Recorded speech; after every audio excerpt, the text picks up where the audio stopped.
Hi friends, இன்றைக்கி என்னுடைய ஸ்டைலில் எண்ணெய் கத்திரிக்காய் குழம்பு எப்படி சமைக்கிறதுன்னு நான் எனக்கு தெரிஞ்ச மெத்தடில் ரொம்ப டேஸ்ட்டாக உங்களோட ஷேர் பண்ணிக்கிறேன். நீங்கள் ஒரு முறை சமைச்சு பாருங்கள். வாங்க எப்படி சமைக்கிறதுன்னு வீடியோக்குள்ளே போகலாம்.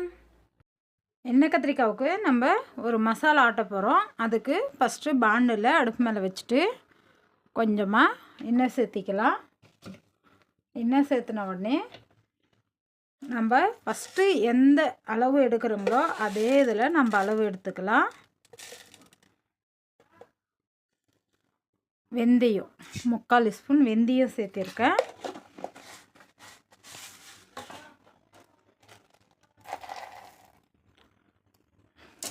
ஒன்றரை ஸ்பூனு கடலைப்பருப்பு சேர்த்திக்கலாம். ஒன்றுத்துலேயே அளவு எடுங்க ஃப்ரெண்ட்ஸ், மாற்றி எடுக்காதீங்க. நம்ம கடலைப்பருப்பு எடுத்த அதே ஸ்பூனில் 3 ஸ்பூனு தனியா. நம்ம காரத்துக்கும் கலருக்கும் ரெட் சில்லி பெடிகரி சில்லி எடுத்திருக்கேன். அது ஒரு 4 மிளகாய் 2ஆக உடைச்சி அதுலேயே சேர்த்திக்கணும்.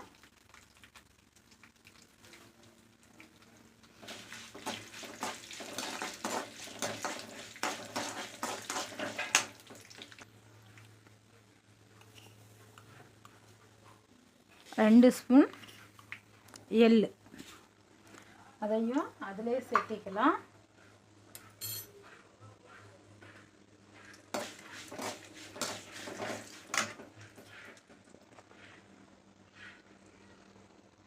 தேங்காய் துருவல் நம்ம எந்த ஸ்பூனில் எடுக்கிறோங்களோ அதிலேயே 5 ஸ்பூன் தேங்காய் துருவல் அதையும் அதிலேயே சேர்த்திக்கலாம் ஃப்ரெண்ட்ஸ்.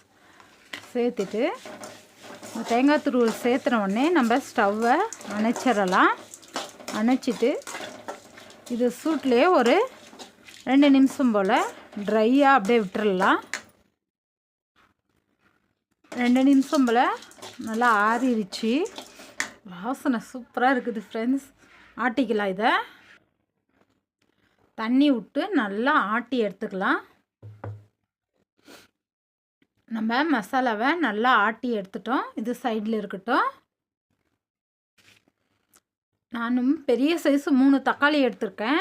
அதையும் இதிலேயே சேர்த்து நல்லா பேஸ்ட்டாக ஆட்டி எடுத்துக்கலாம்.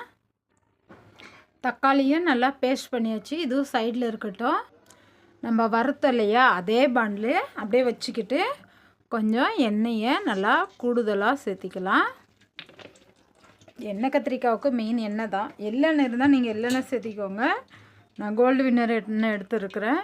கத்திரிக்காயை பாருங்கள், இந்த மாதிரி குட்டி சைஸ் கத்திரிக்காய் எடுத்து நான் 1/4 கேஜி கத்திரிக்காய் வாங்கிட்டு வந்திருக்கிறேன். 1/4 கிலோ.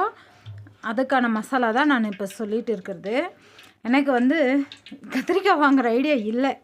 கைக்கடைக்கு போட குட்டியாக இருந்தது. என்ன வாங்குன்னு சொன்ன மாதிரியே இருந்தது ஃப்ரெண்ட்ஸ். அதனால் இன்றைக்கி நான் கத்திரிக்காய் வாங்கிட்டு நல்லா டேஸ்ட்டாக சமைக்க போகிறேன். இப்போ எண்ணெய் சூடானதும் ஃபஸ்ட்டு ஸ்லோ வச்சுக்கலாம். ஏன்னா நம்ம தண்ணியில் அறுத்து போட்டதுனால சடணும்.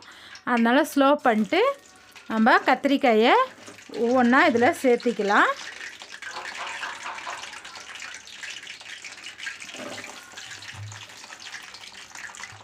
நான் வாங்கிட்டு வந்த 1/4 கிலோ கத்திரிக்காயும் அறுத்து எடுத்துக்கினேன். இதை நல்லா ஒரு 50% நம்ம எண்ணெயிலே வணக்கிக்கலாம் ஃப்ரெண்ட்ஸ். ஃபஸ்ட்டில் கொஞ்சம் ஸ்டவ்வு ஃபாஸ்ட்டாக வச்சுக்கோங்க. அப்புறம் கொஞ்ச நேரம் விட்டு ஸ்லோ பண்ணிக்கலாம். பொறுமையாக செஞ்சு வீட்டில் இருக்கிறவங்களுக்கு சுவையாக டேஸ்ட்டாக சமைச்சு கொடுக்கலாம். இன்றைக்கி ஒரு முறை நீங்களும் ட்ரை பண்ணி பாருங்கள். இந்த மெத்தடில் சமைச்சிட்டு எப்படி இருக்குதுன்னு எனக்கு கமெண்ட்டில் தெரிவிங்க ஃப்ரெண்ட்ஸ். காய் நல்லா வணக்கிக்கலாம். இது மேலே இருக்கிற தோலெல்லாம் நல்லா கலர் மாறணும். பாருங்க, மேலே கலரெல்லாம் திரும்ப ஆரம்பிக்குதுங்களா. இப்போ ஸ்டவ்வை கொஞ்சம் ஸ்லோ பண்ணிடலாம். ஸ்லோ பண்ணிட்டு நல்லா ஒரு 5 நிமிஷம் நல்லா கிளறி விட்டு ஒரு 50% வேக வச்சு எடுத்துக்கலாம்.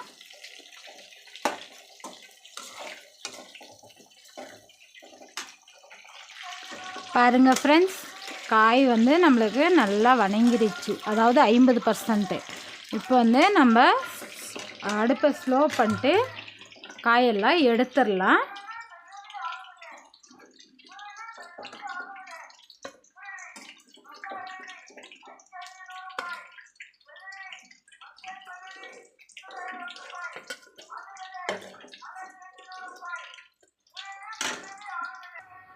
கத்திரிக்காயை எடுத்துட்டோம், இது சைடில் இருக்கட்டும். நம்ம வறுத்து எடுத்துட்டோம் கத்திரிக்காயை. அதுலேயே வரமிளகாய் சேர்த்திக்கலாம். வரமிளகாய் சேர்த்தினோடனே கடுகு,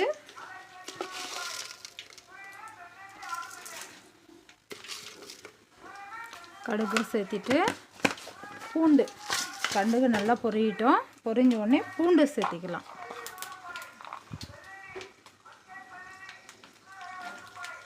நல்லா பூண்டு எண்ணெயிலே நல்லா ரோஸ்ட் ஆகணும் ஃப்ரெண்ட்ஸ். அந்தளவுக்கு வறுத்துக்கலாம். பாருங்கள், நல்லா இப்படி வறுத்துக்கலாம்.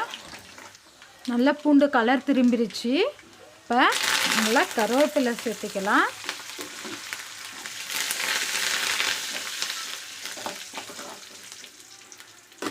நம்ம நறுக்கி வச்சுருக்கிற 70 கிராம் பெரிய வெங்காயம், ஒரே வெங்காயம் நல்லா சிறுவனையாக நறுக்கிக்கலாம். உங்கள்கிட்ட சாம்பார் வெங்காயம் இருந்தால் சாம்பார் வெங்காயம் சேர்த்திக்குவாங்க ஃப்ரெண்ட்ஸ். வெங்காயம் பூண்டு எல்லாம் நல்லா வணங்கணும். அந்த வணங்கினா தான் வாசனையும் சூப்பராக இருக்கும், சாப்பிட்றதுக்கு டேஸ்ட்டு சூப்பராக இருக்கும். நீங்கள் இந்த மெத்தடில் செஞ்சு வச்சிங்கன்னா 3 நாள் ஆனாலும் கெடாது. நீங்கள் எல்லாத்துக்குமே சாப்பிட்லாம். தயிர் சாதத்துக்கு, ரைஸுக்கு, எல்லாத்துக்குமே சாப்பிட்லாம் ஃப்ரெண்ட்ஸ். பாருங்கள் ஃப்ரெண்ட்ஸ், வெங்காயம் நல்லா வணங்கணும். நம்மளுக்கு வெங்காயம் பூண்டு ரெண்டுமே கோல்டன் ப்ரௌன் வரணும். அந்தளவுக்கு நல்லா வணக்கிக்கலாம்.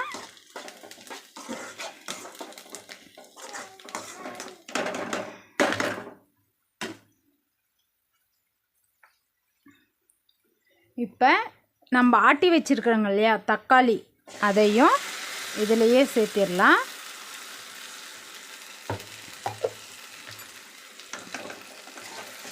இது நல்லா பச்சை வாசனை போகணும் ஃப்ரெண்ட்ஸ். நான் தக்காளியில் தண்ணி ஊற்றி ஆட்டலை, வெறும் தக்காளியை ஆட்டினேன். அதிலேயே தண்ணி நிறையா வந்துடுச்சு. இது ஒரு 2 நிமிஷம் போல் நம்ம இந்த பச்சை வாசனை போகிற அளவுக்கு நல்லா வணக்கிக்கலாம். பாருங்கள், இந்த மாதிரி நல்லா ஒரு 2லேருந்து ஒரு 4 நிமிஷம் போல் இப்படி நல்லா வணக்கிக்கலாம். பச்சை வாசனை போன பிறகு நம்ம ஒவ்வொன்றா சேர்த்திக்கலாம். இதில் நம்ம மஞ்சள்,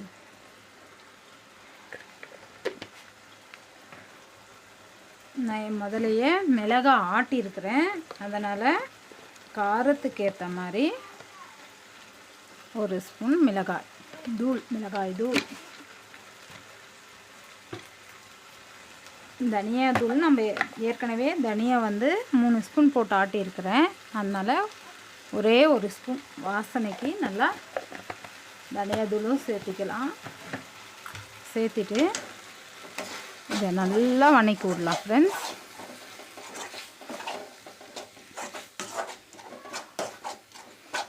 நல்லா பச்சை வாசனை போட்டோம்.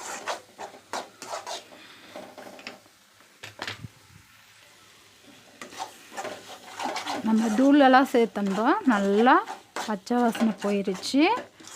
இந்த டைமில் நான் ஒரு 40 கிராம் புளி கரைச்சல், பழைய புளி எனது, அதனால் நான் 40 கிராம் எடுத்தேன். அதில் எனக்கு தேவையான அளவு புளி அது புளியோடைய தன்மை அதிகமாக இருக்கும். அதனால் நான் பழைய புளின்றதுனால 40 கிராம் எடுத்தேன். உங்களது புது புளி, கடை புளி இருந்தாக்க 50 கிராம்லேருந்து 60 கிராம் வரையும் எடுத்துக்கோங்க ஃப்ரெண்ட்ஸ். இப்போ இது நல்லா கொதிக்கட்டும்.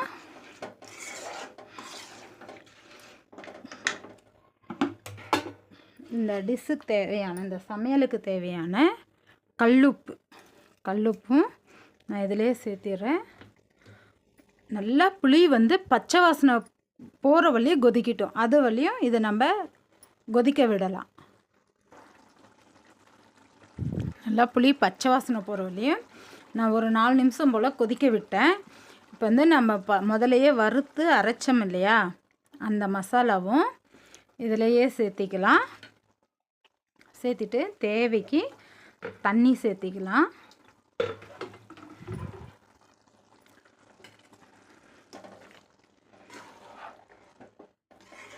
நல்லா கொதிக்கட்டும் மசாலா.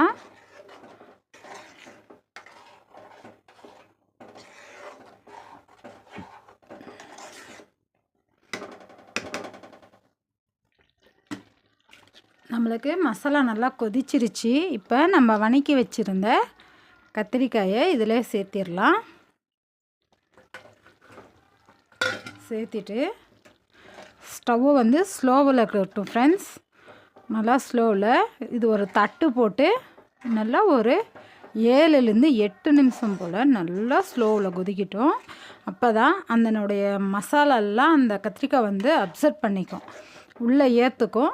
அப்போ வந்து சாப்பிட்றதுக்கு நல்லா சுவையாக இருக்கும். இது ஒரு 10 நிமிஷம் போல் நல்லா வேக விடலாம். நல்லா கொதிக்கும் போதே பெருங்காயம் மேலாக அப்படியே நல்லா சாரல் போல் தூவிடணும்.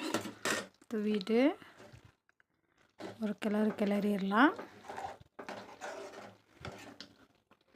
உங்களுக்கு இந்த டைமில் வெல்லம் ஆப்ஷன் தான். உங்களுக்கு வெல்லம் டேஸ்ட் சேர்த்துனா பிடிக்கும்னா வெல்லம் சேர்த்திக்கோங்க.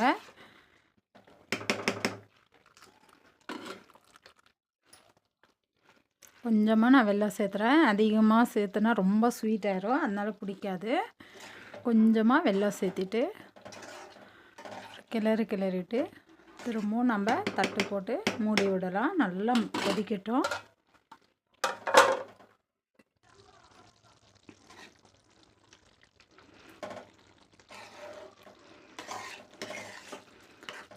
பாருங்கள், கத்திரிக்காயும் நல்லா வெந்துருச்சு.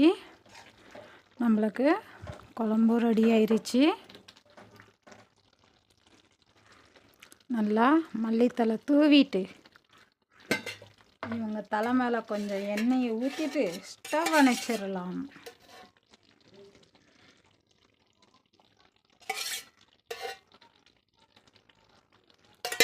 நம்மளுடைய கத்திரிக்காய் எண்ணெய் கத்திரிக்காய் குழம்பு ரெடி. அவ்வளோதான். நல்லா கொஞ்சம் ஒரு 10 நிமிஷம் டிஸ்டர்ப் பண்ணாத விட்டுறலாம். அப்புறமா சூடாக சாதத்துக்கு கலந்து சாப்பிட வேண்டியது தான். இவ்வளோதான் ஃப்ரெண்ட்ஸ், என்னுடைய ஸ்டைலில் நல்லா கொத்து கத்திரிக்காய் எண்ணெய் கத்திரிக்காய் குழம்பு ரெடி ஆயிடுச்சு. ஒரு முறை நீங்களும் சமைச்சு பாருங்கள், ருசிச்சு பாருங்கள். என்னுடைய சேனல் பிடிச்சிருந்தா லைக் பண்ணுங்கள், ஷேர் பண்ணுங்கள், கமெண்ட் பண்ணுங்கள். மறக்காமல் சப்ஸ்கிரைப் பண்ணுங்கள் ஃப்ரெண்ட்ஸ். பாய். நெக்ஸ்ட் வீடியோவில் உங்களை சந்திக்கிறேன். நல்லா சூடாக கத்திரிக்காய் குழம்பு ரெடி பண்ணியாச்சு. டேஸ்ட் பார்த்து உங்களோட ஷேர் பண்ணிக்கிறேன்.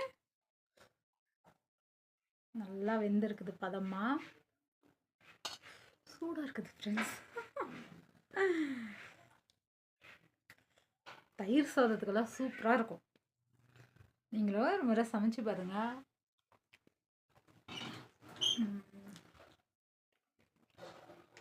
உண்மையிலே ரொம்ப ரொம்ப சூப்பராக இருக்குது ஃப்ரெண்ட்ஸ். இதே மெத்தடில் நான் சொல்லியிருக்கிற மெஷர்மெண்ட் கரெக்டாக ஃபாலோ பண்ணிங்கன்னா சேம் டேஸ்ட் வரும். நெக்ஸ்ட் வீடியோவில் உங்களை சந்திக்கிறேன். பாய்.